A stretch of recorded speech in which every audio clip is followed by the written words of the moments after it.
How is it going today? Let's Kingdom. My name's Dwayne. My name's Jazz. We're Dwayne and Jazz. Today we have 10 animated movies that are made for parents, not kids, by Screen Rant. We saw a thumbnail when we saw Sausage Party. Sausage Party was not what they advertised, okay? All right. It was not. Especially the end. It was not. Okay? I'm not talking about it. All right. You guys are reaction, please follow us on all social media in the link in the description below. And don't forget to subscribe. Let's dive on in. That movie was Parents are constantly forced to watch animated movies with their children. But there is plenty of animation out there. I watched that movie. What is that? I forgot the name of it. Content and dark themes all encompass. Look at that. Look. Movies children should not be watching anytime soon. How many of the following animated movies for adults have you seen? Before you watch, let's see. Because I already saw 2 of them on that. Be the first to know of new content. Yeah. Can you guess which movie is represented by these emoji? Stay tuned at the end to find out. No. What's happening, man? Fritz the Cat. Animated cats have been a mainstay in children's movies for years. There's Garfield, Sylvester the Cat, Tom Cat from Tom and Jerry, and recent hits like Puss in Boots and Mittens from Bolt. While many of these cats are mischievous and playful, none of them hold a candle to the antics of Fritz the Cat. Released in 1972, the content in Fritz the Cat is so crude and adult-oriented, the film earned a rare X rating, or what would be considered NC-17 in today's MPAA system. The naughty cat spends a lot of the film getting frisky with other cats, showcasing full nudity, cursing, and long scenes involving their cats hooking up. When the cats are together in a bathtub, they're exploring the streets using racial terms, getting into drugs, and doing basically anything you would never expect an animated character to do. The hype and controversy surrounding the release of Fritz the Cat led to a sequel entitled The 9 Lives of Fritz the Cat. The sequel features the same type of content and is more of just the same antics from the crazy cat. It's pretty clear why Fritz's lifestyle didn't allow the character to last beyond the 1970s, where the culture was a whole lot different than it is today. What in the... Constantine. Justice League Dark. Parents who took their children to see Justice League in theaters probably thought they could extend a lot of the superhero fun by renting or purchasing Justice League Dark at home. And boy were they in for a shocker. In a rare release, DC Comics allowed the animated Justice League Dark to have an R rating. The only other film in their animated catalog to have one is Batman: The Killing Joke. Released in early 2017, Justice League Dark starts off following the original Justice League, and then switches gears as it follows the formation of a new group featuring Constantine, Swamp Thing, and Zatanna, among others. The film doesn't hold back on blood and violence. Fight scenes are filled with great effects and visuals as characters battle demons. Sword fights don't leave anything to the imagination, as every cut, slash, and stabbing has been left intact. The film also has some adult language you'll never hear in a DCEU live-action movie. The animated film is serving up to be a precursor for a live-action version of a similar story featuring the same group of supernatural heroes. The only question remains is if the live-action version will follow the same suit with R-rated and more mature content geared towards adults. I'm ready to see it.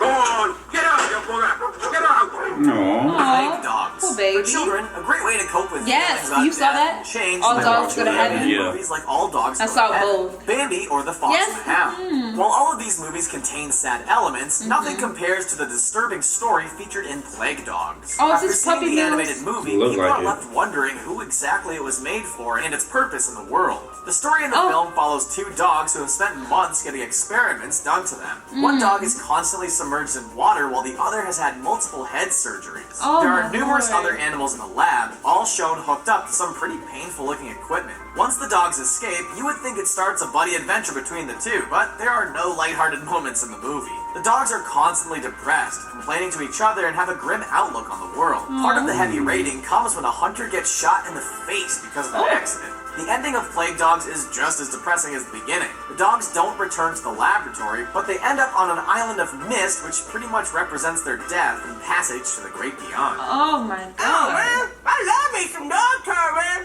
This is yeah.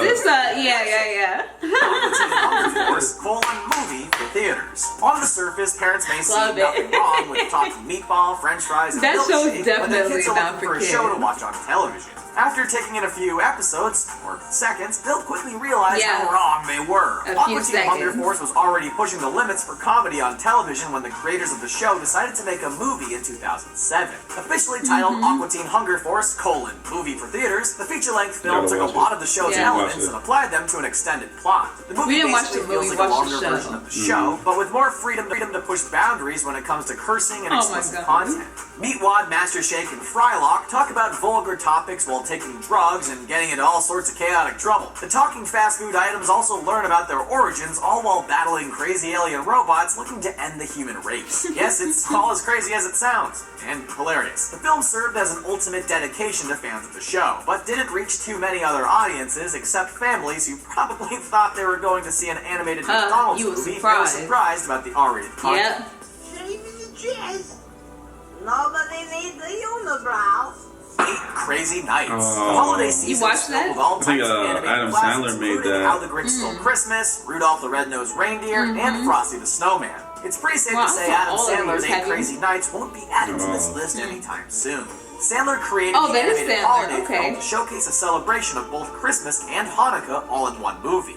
What looks like a family-friendly movie on the surface breaks down to an immature PG-13 romp filled with a lot of adult jokes and moments that don't have any true holiday spirit. Aren't you a boy?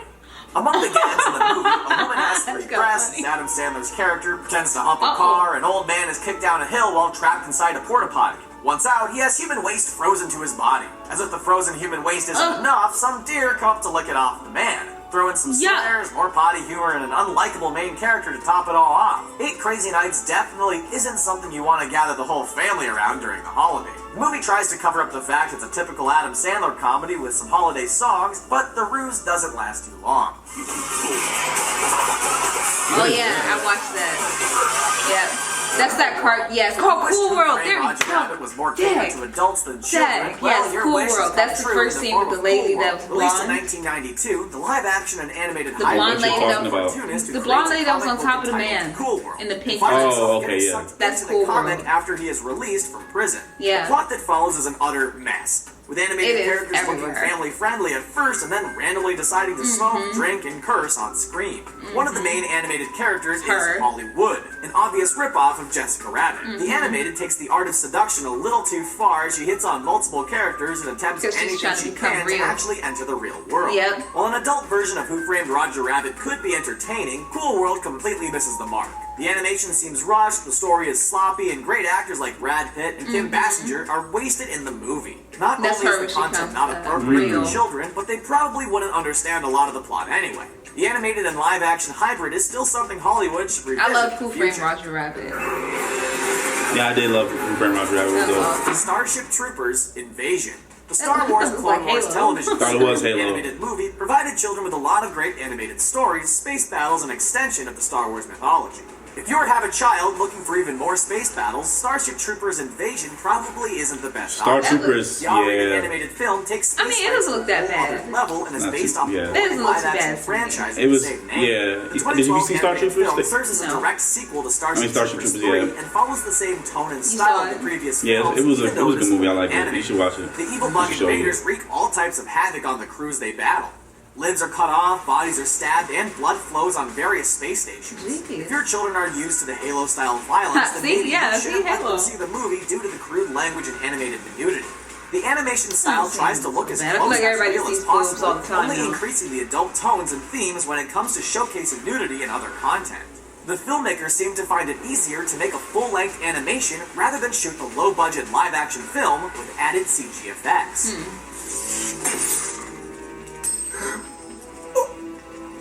What is that? What the f***? Oh, Wayne's World. Jay and Silent Bob's super groovy cartoon. What is that? My bad. Jay and Silent Bob characters have had a long run in the movies. This looks like a Newgrounds movie. The characters have appeared in numerous Kevin Smith movies and even had their own feature film entitled Jay and Silent Bob Strike Back. In 2013, Kevin Smith decided to bring the duo back again for the animated comedy titled Jay and Silent Bob's Super Groovy Cartoon movie. The characters were animated before on the Clerks animated cartoon series, but it was a whole different story when the ABC censors were removed from the picture. The animated feature showcases the two potheads as they transform into superheroes after winning big on a lottery ticket. They come against a collection of all-adult named heroes, and the end result is a far cry from the family-friendly entertainment found in The Incredibles. Made for less than $100,000, the results show flash animations, basic backgrounds, and low-quality effects. If you've enjoyed any of Jay and Silent Bob's antics in the past, then you will love more of the same. When it was first released, Kevin Smith would go on the road and screen it before doing a comedy show. It's now available on demand and a great precursor to enjoy before the next Jay and Silent Bob movie. Okay. Alright.